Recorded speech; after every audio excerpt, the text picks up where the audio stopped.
The Prince of Colors, Horatio, danced upon the marketplace of Nyth-Goroth, where the wind swept through the alleys, carrying the foul stench of burnt iron and rotting waters. His mantle composed a tattered, gaudy rags fluttered like a final banner.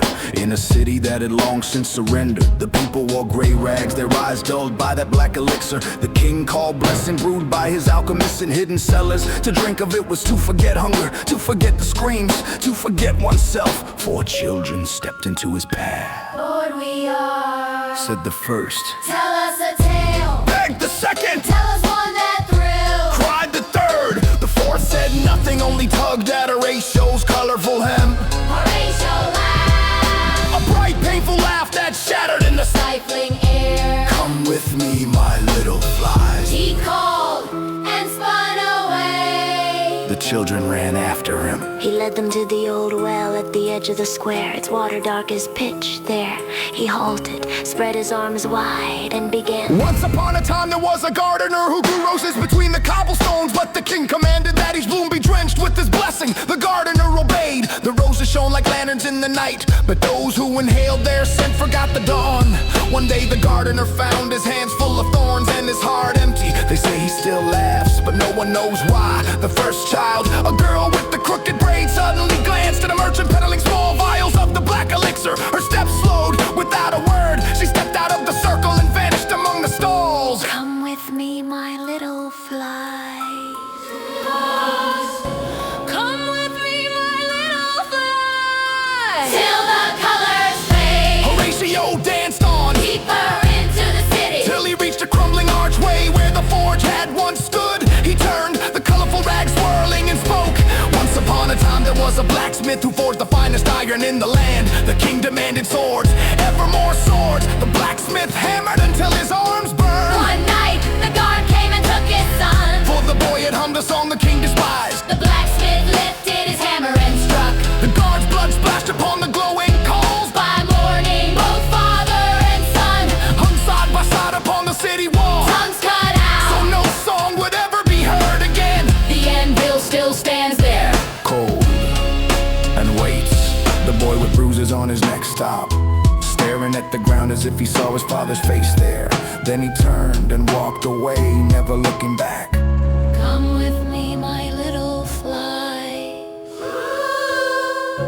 Come with me, my little fly. Till the colors fade. Horatio danced on Past the high. windowless houses, behind whose locked doors mothers quieted their children with the king's blessing. Before an abandoned loom shop he paused, placing his hand upon the rotting sign, and spoke softly. Once upon a time There was a weaver who wove fabrics as fine as spider silk. The king ordered that all fabrics be interwoven with his dream thread, a yarn that granted sweet illusions. The weaver wove for her children, but soon she herself yearned for the thread.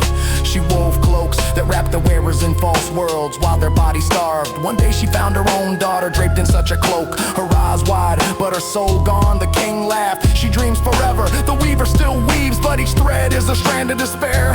Search, children, for it is a net that catches us while we believe we fly. The little girl with hungry eyes stared into the open door of the loom shop. There lay an unfinished cloth, black and glossy like wet blood. She took a step back, then another, and was gone.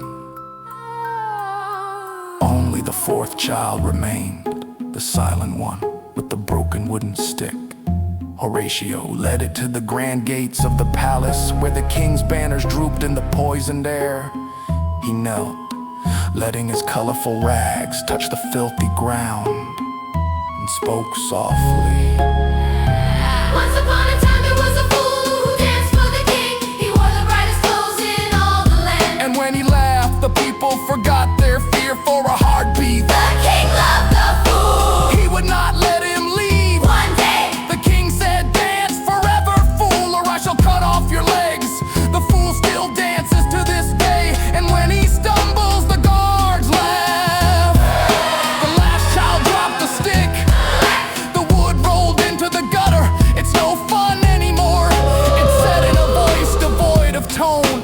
and walked away. Horatio stood alone before the gates. The wind tore at his mantle, ripping pieces loose, which flew like dying birds. He gazed after after the children who had long since disappeared into the alleys, and spoke so quietly that only the city could hear. Do you see? Nyth-Goroth does not devour its children with teeth. They go willingly, one step after the other, and we fools dance behind until our colors fade.